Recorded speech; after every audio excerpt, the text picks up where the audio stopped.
तुम्ही विश्वास ठेवा, कारण ते तसंच खरंच तसं करतात आणि तसंच त्यांनी करून दाखवलं. असं आहे की आता गेल्या 2 दिवसामधली जी डेव्हलपमेंट आहे मोठी, गेल्या 120 दिवसातली माझ्या मते सगळ्यात मोठी जी डेव्हलपमेंट झाली ती एलॉन मस्क आणि ट्रम्प यांच्यामधले संबंध एकदम बिघडून गेले आणि आता मस्कने रामराम करायचं ठरवलं. होय. तर एलॉन मस्क आणि ट्रम्प यांच्याबद्दल काय सांगाल? तिथं लोकांना या दोघांबद्दल काय वाटतं, खास करून मस्क बद्दल? मस्कला त्यांनी अनलिमिटेड अधिकार दिले. खरं म्हणजे काही तो इलेक्टेड ऑफिशियल नाही आहे.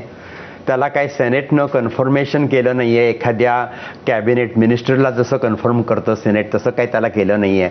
तेव्हा त्याला एवढे पॉवर देणं चुकीचं होतं, कायद्याच्या विरुद्ध होतं.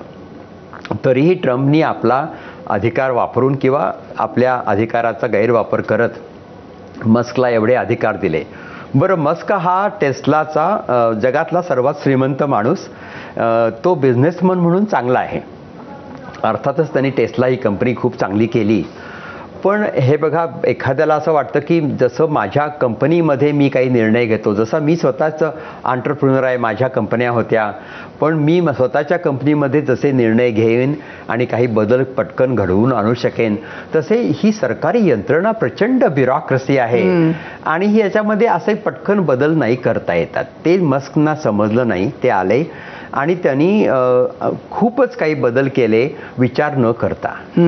लोकांना काढून टाकलं. जे रोगराईवरती रिसर्च करत होते त्यांना काढून टाकलं. कॅन्सरचं रिसर्च करणारे लोक, सायंटिस्ट, त्यांना काढून टाकलं. मग त्यांना परत बोलवलं. असा खूप अंदाधुंदी झाली त्यांच्या काळामध्ये. त्यांच्यावर खूप टीका झाली आणि मग ट्रम्पनं सुद्धा ते जड झालं ते मस्कना आणणं. मस्क यांचा बिझनेस खूप खाली गेला. का? कारण लोकांना ते लोकप्रिय त्यांच्यावरती त्यांचे जे खरे कस्टमर्स आहेत ते बरीचशी शिकलेली मंडळी, पुरोगामी मंडळी त्यांच्या कार्स घेतात, कारण त्या कारमुळे प्रदूषण होत नाही. त्या इलेक्ट्रिक कार्स आहेत. पण याच मंडळींना मस्कनं जे काम केलं ट्रम्पच्या हाताखाली ते आवडलं नाही. म्हणून आता टेस्लाच्या ज्या कार्स आहेत त्याचा रेव्हेन्यू, त्याचे सेल्स कमी झाले खूप. अच्छा. म्हणजे त्यांचा बिझनेस जवळजवळ 20-25% खाली आला.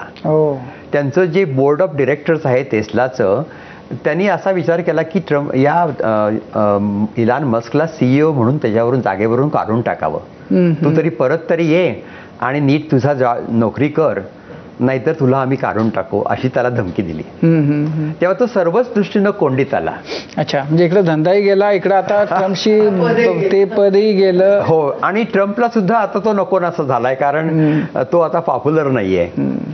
त्यामुळे त्याचं कामही, त्याचा जो उपयोग होता ट्रम्पला तोही संपला. त्यानं जे काही गोष्टी केल्या त्या लोकांना नाही आवडल्या आणि त्याचा बिझनेस पडला. बरं, आता बाकीच्यांच्याकडे जाण्यापूर्वी शेवटचा प्रश्न. इतकं